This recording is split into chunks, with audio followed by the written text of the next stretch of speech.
नमस्कार दोस्तों, मैं अरविंद सिसोदिया एक बार पुनः आप सभी का हार्दिक स्वागत करता हूं सत्य कहते को ऑनलाइन प्लेटफॉर्म पर। तो भैया हमने कल देखा कि हमने सारे अपने प्रश्न जो है थे वो क्लियर कर दिए हैं और अब अगला जो चैप्टर है, अगला टॉपिक है जो नया स्टार्ट हुआ है, इसमें देखते भैया बहुत ही अच्छे अच्छे प्रश्न होंगे और उम्मीद है कि वो सभी आपको अच्छे लगेंगे और जो परीक्षा की दृष्टि से आपके लिए मोस्ट इम्पोर्टेंट रहेंगे।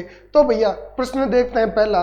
सभी आ जाइए भैया, लाइव क्लास ज्वाइन कीजिए और जय हिंद बोलिए, गुड मॉर्निंग, जय हिंद सभी बोलकर क्लास को ज्वाइन कीजिए और क्लास को शेयर कीजिए। तो भैया देखते हैं पहला प्रश्न आप सभी की स्क्रीन के ऊपर कि भैया हिमालय की लंबाई लगभग कितनी है। ठीक है भैया, प्रश्न क्या है कि हिमालय की लंबाई लगभग कितनी है। आप सभी को पता है कि हिमालय कहां से कहां तक है। तो देखिए भैया, उत्तर में हिमालय नंगा पर्वत से लेकर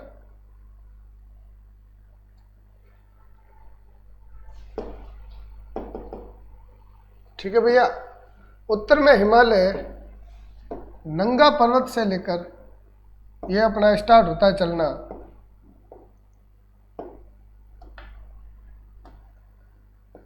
नंगा पर्वत से ऐसे ऐसे जाता है और यहाँ पर क्या होता है भैया, आपके नामचा बरुआ नामक एक पर्वत आता है, वहाँ से ये वापस हिमालय मुड़ जाता है।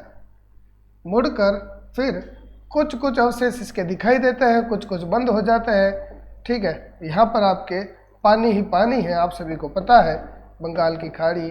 ठीक है भैया, तो भैया फिर वापस जो हमें आगे जो उभर कर जो हिमालय का भाग दिखता है, ऊपर जो ऊपर की ओर उठा हुआ भाग दिखता है, उसे हम क्या कहते हैं, अंडमान निकोबार। जो हिमालय का भाग है, हिमालय उत्तर में नंगा पर्वत से, कहां से भैया,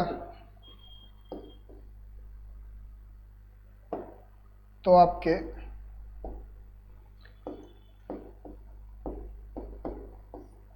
नंगा पर्वत से यहां पर नामचा बरुआ,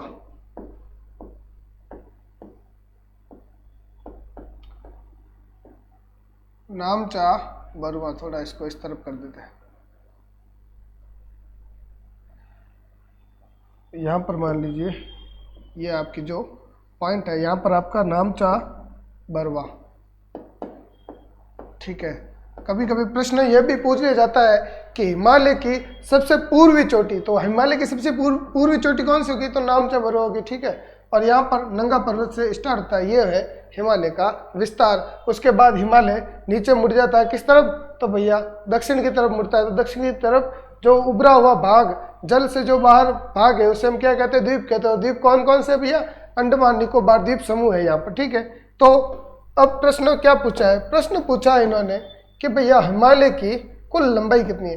तो भैया हिमालय की कुल लंबाई है 2500 किलोमीटर। कितनी है भैया, तो 2500 किलोमीटर हिमालय की कुल लंबाई है। कोई दोहरा ही नहीं है, बहुत ही अच्छा सवाल है और इसे आप इस तरह से याद करना, उम्मीद है आप कभी नहीं भूल पाओगे। अगला देखते हैं, अगला प्रश्न आप सभी के स्क्रीन के ऊपर कि भैया ये देखिए, हिमालय का निर्माण किस सागर से हुआ है। बहुत ही अच्छा प्रश्न है, हिमालय का निर्माण किस सागर से हुआ है। मैंने कल ही आपको बताया है कि भैया हिमालय, जब भारत अफ्रीका की प्लेट से टूटकर कहाँ गया था भैया, अफ्रीका की प्लेट से टूटकर जब भारत यूरेशिया की प्लेट में धंस रहा था, तो भैया यूरेशिया के नीचे एक 33 नामक सागर बह रहा था। उस सागर को चीरते हुए भारत ऊपर चढ़ा। ठीक है भैया, उस सागर को चीरते हुए भारत जब ऊपर यूरेशिया की प्लेट से टकरा रहा था, तो सागर में मौजूद अवशेष, उन अवशेषों से क्या हुआ भैया, आपके नवीन वलित पर्वत का निर्माण हुआ, जिसे हमने नाम क्या दिया, हिमालय नाम दिया, जिसे हमने हिमालय का। तो भैया ठीक है, आप सभी ने कल चित्र के माध्यम से भी समझा था, कल या परसों आई थिंक, जब मैंने उस क्लास में समझाया कि भैया हिमालय अपना भारत अफ्रीका की प्लेट से टूटा, अफ्रीका की प्लेट से टूटकर प्लेट टेक्टोनिक थ्योरी, ये आप पढ़ना कभी आपको समय मिले तो, प्लेट टेक्टोनिक थ्योरी पढ़ना, उसमें बताया जाएगा कि भैया भारत जो है वो अफ्रीका का हिस्सा था, इसीलिए देखिए मरुस्थल भी है यहाँ पर। तो हर प्रकार की जैव विविधता पाई जाती है भारत में। तो भैया अफ्रीका से टूटकर यूरेशिया की प्लेट की तरफ जा रहा था, तो बीच में क्या था, 33 नामक का सागर था। वो 33 सागर है ना, उस सागर को चीरते हुए भारत ऊपर गया और उस सागर में प्राप्त अवशेष, उन अवशेषों से हिमालय का निर्माण हुआ। तो प्रश्न पूछ लिया जाए कि भैया हिमालय का निर्माण किस सागर से हुआ, तो वो टेथिस सागर होगा। कौन सा? टेथिस सागर, टेथिस सी। ठीक है भैया, अगला प्रश्न देखते हैं। और इसी सागर के कारण आप सभी को पता है भाइयों, इसी सागर के कारण डीडवाना, सांबर, ये लूणी, ये जो भी खारे पानी की नदियां है ना राजस्थान में, वो इसी सागर के कारण, ठीक है ना, यही कारण है कि यहाँ पर खारे पानी की झीलें पर्याप्त मात्रा में मिलती है। तो अगला देखते हैं, भारत की सबसे ऊंची पर्वत श्रेणी कौन सी है भैया? कमेंट कीजिए जल्दी से, भारत की सबसे ऊंची पर्वत श्रेणी। और आपको जब आप उत्तर में, आप जब भारत का भौतिक विभाजन पढ़ते हैं, भारत का भौतिक विभाजन पढ़ने में जब आपको सबसे पहले क्या पढ़ना पड़ता है, सबसे पहला पॉइंट होता है, सबसे पहले विभाजन किसका करते हैं हम? भारत उत्तर के जो पर्वतीय क्षेत्र, उत्तर का पर्वतीय क्षेत्र का हम विभाजन करते हैं, सबसे पहला पॉइंट आता है। और उसमें सबसे पहले बात यही कही जाती है कि भैया हिमालय की सबसे ऊंची पर्वत श्रेणी तो कौन सी होगी भैया? हिमाद्री होगी। कौन सी? तो आपकी हिमाद्री एकदम करेक्ट होगा। कमेंट आप करते रहिए, समय मेरे पास थोड़ा कम है तो इसलिए क्या है ना कि भैया मैं देखता रहूँगा। खैर, आप ये आपके सामने आ गया। अगला प्रश्न देखते हैं, अगला प्रश्न देखते हैं और आप बने रहिए साथ में। प्रश्न नंबर 4, भारत के प्रमुख दर्रे एवं सर्वोच्च शिखर किस श्रेणी में अवस्थित है? बहुत ही अच्छा प्रश्न है। भारत के प्रमुख दर्रे एवं सर्वोच्च शिखर, लगभग दर्रे और सर्वोच्च शिखर जो भारत का पूछा गया, ठीक है ना, भारत के कहाँ पर अवस्थित है भैया? तो कमेंट कीजिए जल्दी से, देखते हैं क्या कमेंट आते हैं आपके। जी बिल्कुल, ए काराकोरम, ठीक है, बिल्कुल सही है। तो भैया आप सभी ने क्या दिया है? आंसर ए, आंसर दिया है आपने ए, तो बिल्कुल सही है, करेक्ट आंसर है। क्या आंसर होगा? काराकोरम। अब यहाँ पर दो चीजें आ गई है, काराकोरम दो जगह आ गया है, तो यहाँ पर इनमें से कोई नहीं की जगह क्या होना चाहिए था? एक व ए व सी तीनों, ए व सी दोनों, ऐसा पर हो नहीं सकता। तो इस काराकोरम को हटाकर आप यहाँ पर कुछ दूसरा लिख देते हैं हम आपके लिए ऑप्शन। भारत के प्रमुख दर्रे और सर्वोच्च शिखर, हिमाद्री श्रेणी, काराकोरम, एक शिवालिक लिख देते हैं। कौन सा लिखेंगे? तो भैया शिवालिक लिख देते हैं, एक आपका ऑप्शन।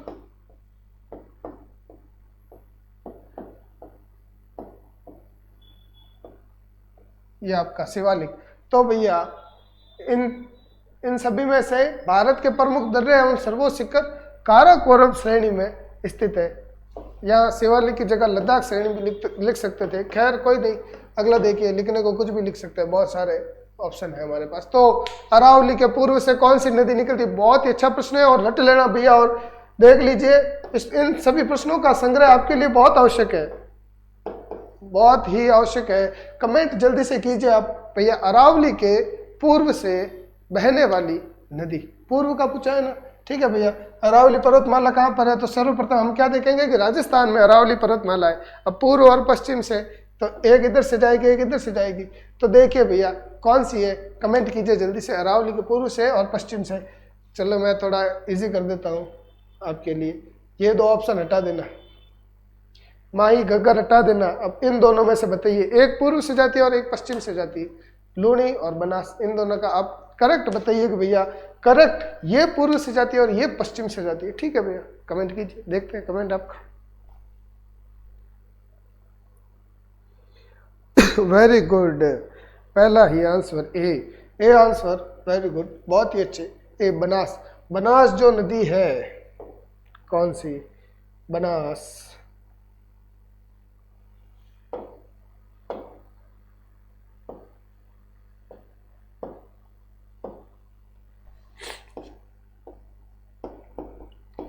एक जाती है बनास और एक जाती है लूणी, ठीक है ना।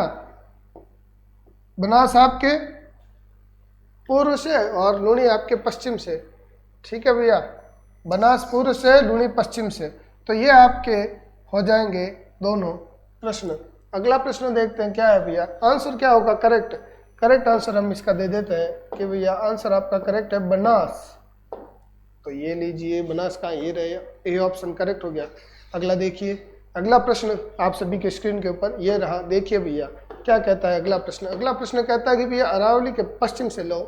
अभी हाल ही में मैंने बताया आपको कि पूर्व से कौन सी जाती है, तो भैया बनास। तो पश्चिम से कौन सी जाएगी, तो लूणी जाएगी। कोई दोहरा ही नहीं है। अच्छा प्रश्न है, दोनों अच्छे प्रश्न है। ये लिख लीजिए कि अरावली के पूर्व और अरावली का पश्चिम दोनों प्रश्न लिखे। सामने एक के पूर्व के सामने लिखा क्या, बनास, और पश्चिम के सामने क्या लिखा, लूणी। ठीक है, तो देखिए आपको मैं बता रहा हूं कब से आपको कि आप वन लाइनर लिखना स्टार्ट कर दीजिए। कैसे करोगे कि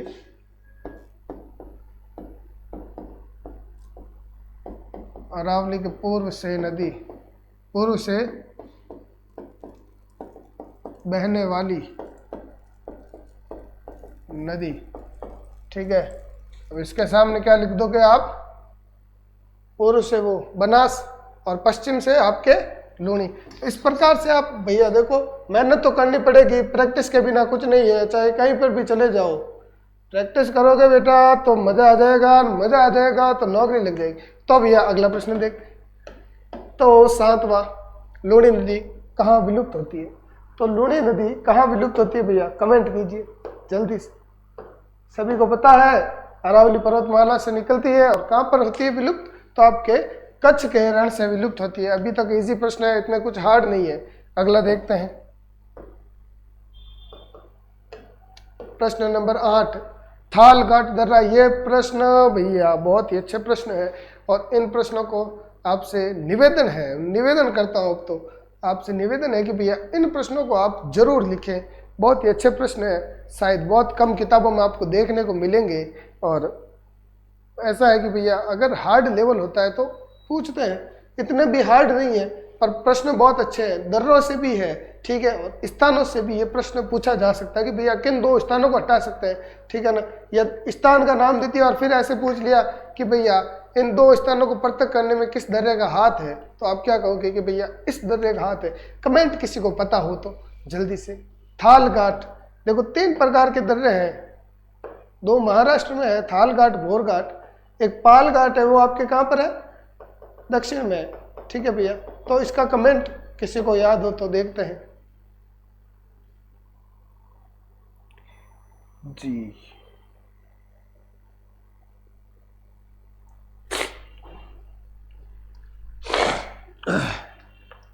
थाल घाट दर्रा किन 2 स्थानों को जोड़ता है? प्रश्न आप सभी के सामने, ऑप्शन आप सभी के सामने, कमेंट कीजिए।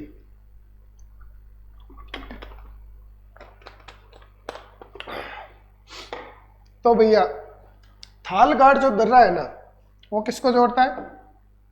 नासिक मुंबई को थाल घाट, नासिक व मुंबई को थाल घाट दर्रा जोड़ता है। ठीक है, मुंबई पुणे को आपके कौन सा, भोर घाट। कौन सा भैया, भोर घाट दर्रा। ठीक है, थाल घाट, भोर घाट और कोयम्बटूर कोचीन को आपके पाल घाट। कौन सा, पाल घाट। ये तीनों आप याद कर लेना। इसी तरह से लिखना है, सीधा सीधा क्या लिखा, मुंबई पुणे भोर घाट, नासिक मुंबई थाल घाट, कोयम्बटूर कोचीन पाल घाट। इस प्रकार से हमने लिखा और हमारा आंसर एकदम करेक्ट हो गया। तो भैया इसका आंसर क्या दिया हमने कि थाल घाट दर्रा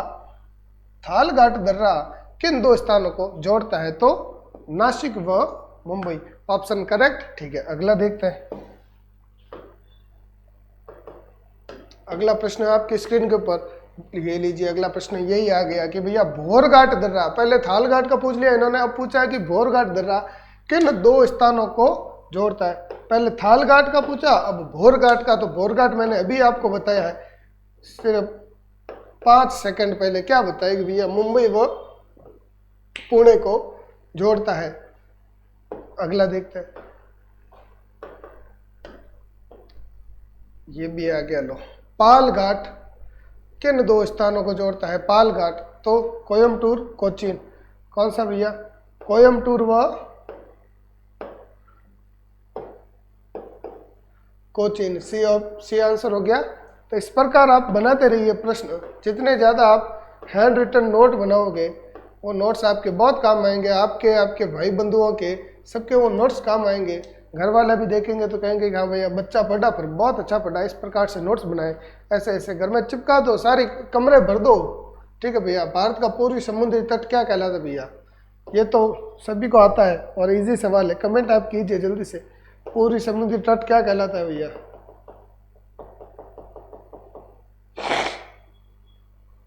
देखते हैं।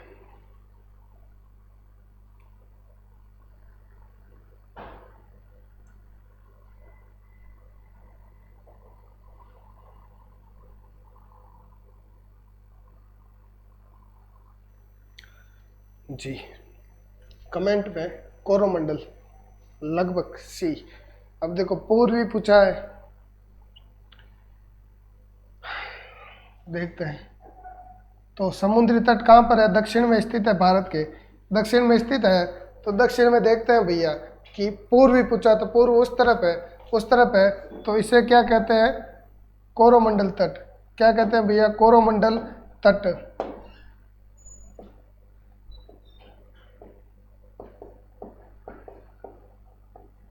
कोरोमंडल। इससे ऊपर एक और तट है, उसे हम कहते हैं उत्तरी सरकार। ठीक है भैया। इस तरफ आपके गोवा, गुजरात से गोवा तक कोंकण, कोंकण तट। गोवा से न्यू मंगलोर तक। ठीक है। आपके कौन सा हो जाएगा? कोंकण और कन्नड़। ठीक है। फिर यहाँ से कन्याकुमारी तक मालाबार। ठीक है भैया। तो आंसर क्या हो जाएगा इसमें? अपना कोरोमंडल एकदम करेक्ट हो जाएगा।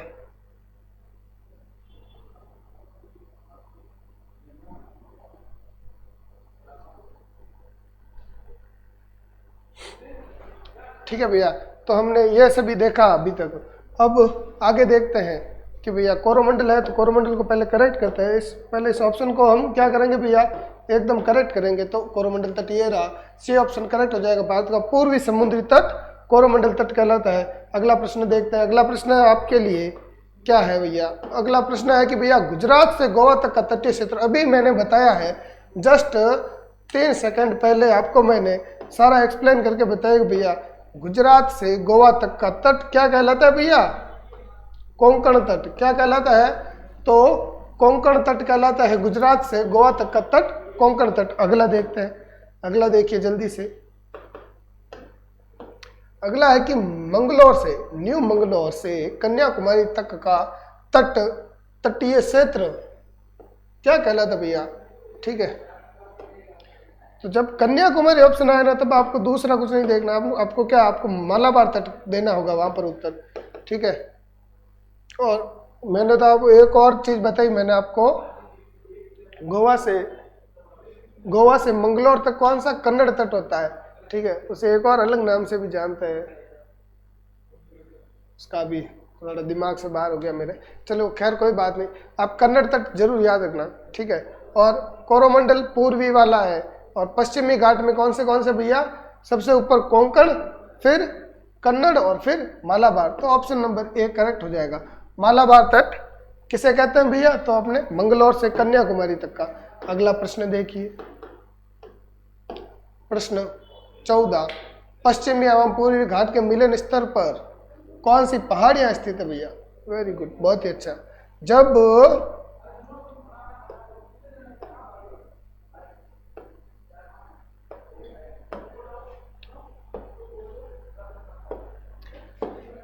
देखिए भैया, पश्चिमी घाट, यह आपका पूर्वी घाट, ये यहाँ पर मिल गए दोनों। कहाँ पर मिले भैया? यहाँ पर मिले। ठीक है। तो देखते हैं अभी।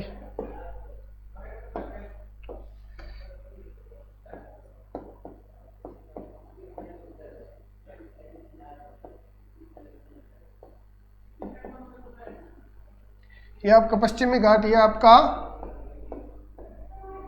पूर्वी घाट, और इन दोनों का मिलन स्थल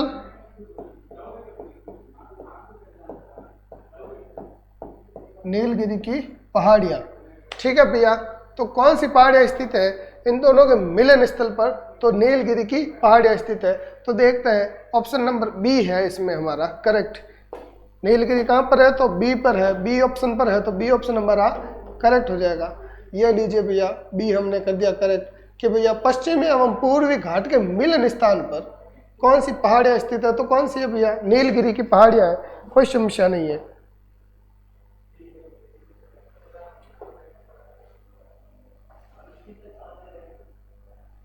अगला देखते हैं प्रश्न, अगला देखिए भैया। और नीलगिरी की सबसे ऊंची चोटी कौन सी है भैया, नीलगिरी की सबसे ऊंची चोटी कौन सी है, कमेंट कीजिए अब इसका जल्दी से।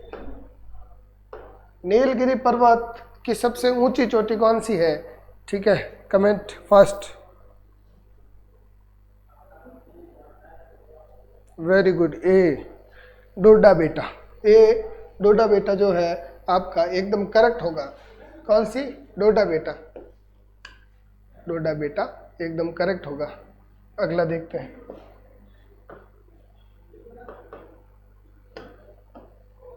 दक्षिण भारत की सबसे ऊंची चोटी कौन सी, अब देखो दोनों दक्षिण भारत में स्थित है, पर दक्षिण नीलगिरी की ऊंची चोटी पूछा पहले तो नीलगिरी की डोडा बेटा कह दिया, अब दक्षिण भारत की पूछा, दक्षिण भारत में आप कमेंट कीजिए भैया कौन सी है जल्दी से।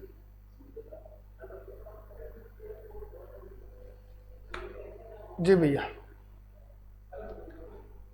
ऑप्शन आपके सामने, अन्नाईमुड़ी, डोडा बेटा, कृष्णा, अन्नामलाई। तो भैया देखिए कि पहले तो क्या होगा कि आपका वो जो पश्चिमी और पूर्वी घाट दोनों मिलेंगे तो यहाँ पर आपके नीलगिरी की पर्वत है, और दक्षिण भारत की जो पर्वत श्रेणी है ना वो यहाँ पर है, इससे नीचे नीलगिरी पर्वत से नीचे है, ठीक है भैया, नीलगिरी से भी दक्षिण में है।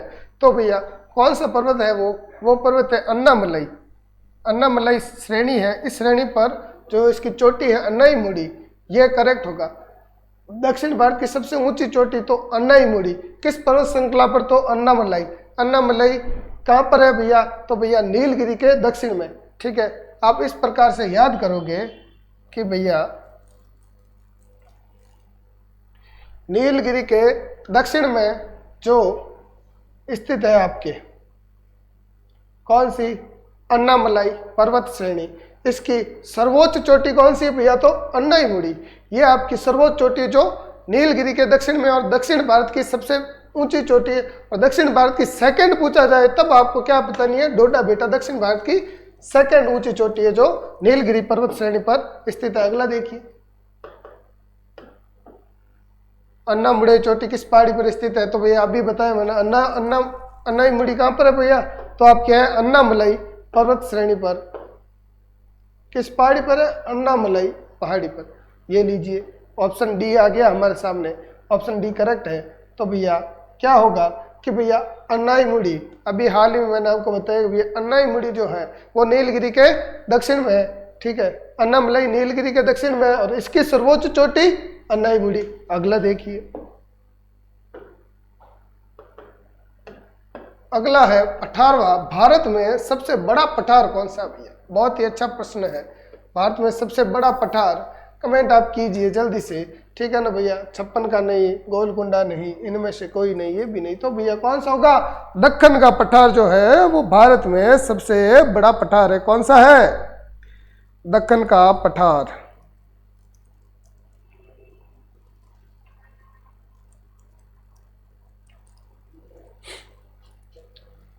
देखिए दक्कन का पठार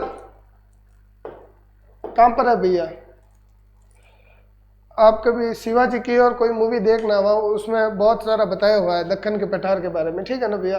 दूसरी चीज, और एक वो अभी किसी की मूवी आई थी अजय देवगन की, कौन सी, जो भी है छोड़ो, मुझे याद नहीं, तो उसमें वो सैफ अली खान भी होता है गुंडा, और वो भी दक्कन के पठार के बारे में बात करता है। तो दक्कन का पठार, भारत में सबसे बड़ा पठार कौन सा है, दक्कन का पठार, दक्षिण में स्थित है। और कहाँ पर है भैया, दक्षिण का है मतलब, और है कहाँ पर, तो महाराष्ट्र में है। कहाँ पर है, तो भैया महाराष्ट्र में है। हालांकि महाराष्ट्र दक्षिण में तो आता नहीं है, पर लगभग दक्कन का पठार कहने का कारण ही यही है कि भैया वो महाराष्ट्र में है, थोड़ा बहुत दक्षिण में है। तो भैया कहाँ पर है, महाराष्ट्र में है, और सबसे बड़ा पठार कौन सा है, तो दक्कन का पठार। अगला देखते हैं,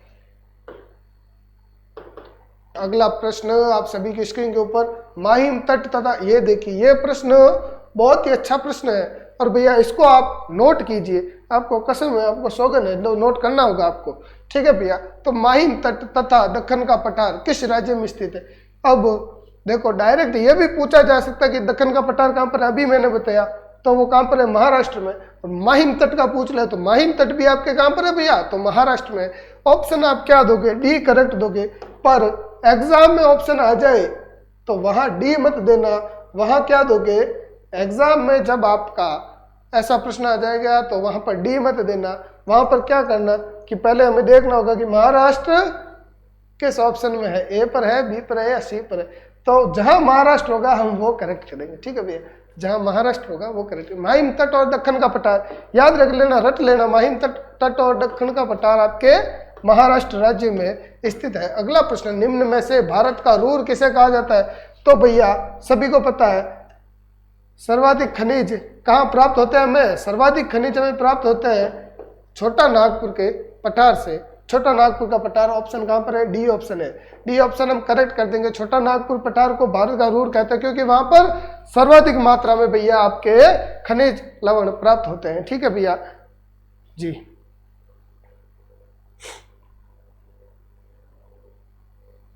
अगला प्रश्न, अगला प्रश्न आपकी स्क्रीन के ऊपर कि भैया अरावली तथा विंध्य पहाड़ियों के मध्य कौन सा पठार है? बहुत ही अच्छा प्रश्न है। तो अरावली पर्वतमाला एवं विंध्य पर्वत श्रृंखला, इन दोनों के मध्य जो पर्वत है वो कौन सा भैया? और वो याद कर लेना, रट लेना, लिख लेना और क्या कहते हैं, पी लेना इसे। कौन सा भैया? मालवा का जो पठार है वो अरावली तथा विंध्य के मध्य है भैया।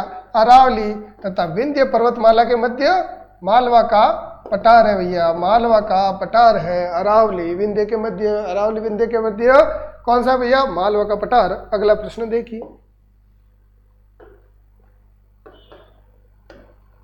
प्रश्न नंबर 22, महेंद्रगिरी पर्वत किस घाट पर स्थित है? बहुत ही अच्छा प्रश्न है। पूर्वी, पश्चिमी, दक्षिणी, कौन सा घाट है? इनमें से कोई नहीं है तो भी बताओ, अगर है तो बताइए, नहीं है तो भी बताइए। आपका हक बनता है सभी का आंसर देने का, क्योंकि ये आपकी प्रैक्टिस हो रही है और इस प्रैक्टिस में आपका हाथ होना आवश्यक है भैया। कमेंट कीजिए, अगर आपको देखिए भैया नहीं भी आता है तो भी कमेंट करने में क्या जाता है, आप कमेंट कीजिए, ठीक है ना। प्रश्न सही होता है गलत होता है वो यहाँ पर तय कुछ नहीं होता, वो कहाँ पर तय होगा भैया? वो जब हमारा ओरिजिनल डे होगा, जब हमारा एग्जाम होगा, उस दिन वो तय रहेगा कि भैया कौन कितना पानी में है। तो प्रश्न आपके सामने, कमेंट आप सभी कीजिए कि भैया अगर तुक्का है तो तुक्का भी दीजिए। प्रश्न आपके सामने जी, महेंद्रगिरी पर्वत, वेरी गुड, ए आंसर। पूर्वी घाट, वेरी गुड वेरी गुड। तो भैया इसी तरह आप साथ बने रहिए, चलते रहिए। प्रश्नों की इतनी गारंटी है कि भैया सत्य के तुझसे अच्छे प्रश्न कोई अगर दे दे तो भाई साहब मतलब ही नहीं है, कोई दे ही नहीं सकता, क्योंकि सत्य के तो इसीलिए नंबर 1 है जोधपुर में। कारण सबसे ज़्यादा यहाँ से स्टूडेंट जाते हैं क्योंकि भैया बहुत ही अच्छे तरीके से संचालन हो रहा है इस कोचिंग संस्थान का, बहुत ही अच्छे तरह के नोट्स और इतना ही अच्छा लेवल का पढ़ाना। और जितना कचरा, कोचिंग का हमेशा काम क्या होता है कि भैया कचरे को अवॉइड करके अच्छी चीज़ें पढ़ाना, और हम कचरा नहीं पढ़ाते, हम अच्छी चीज़ें पढ़ाते हैं। तो भैया फालतू की चीज़ें दिमाग में ना डालें, जितना हम पढ़ाए उतना पढ़े और नोट्स बनाए जितना हो सके, हैंड रिटन नोट्स जितना होगा, जितनी आप प्रैक्टिस करोगे। चाहे क्रिकेट ले लो, आप क्रिकेट जितना अच्छा खेलोगे, जितना ज़्यादा खेलोगे तो आपके प्रैक्टिस होगी और तभी आप मैदान में अच्छे खेल पाओगे। और उसी प्रकार पढ़ाई और उसी प्रकार हर काम में, चाहे कोई भी काम हो, हर काम इसी तरह से होता है भैया, इसी तरह से चलता है। तो भैया प्रश्न, महेंद्रगिरी पर्वत किस पर्वत श्रृंखला पर है? तो भैया पूर्वी घाट में। अब देखते हैं कि अब कल इस समय आपसे पुनः मुलाकात करेंगे, तब तक के लिए धन्यवाद, जय हिंद।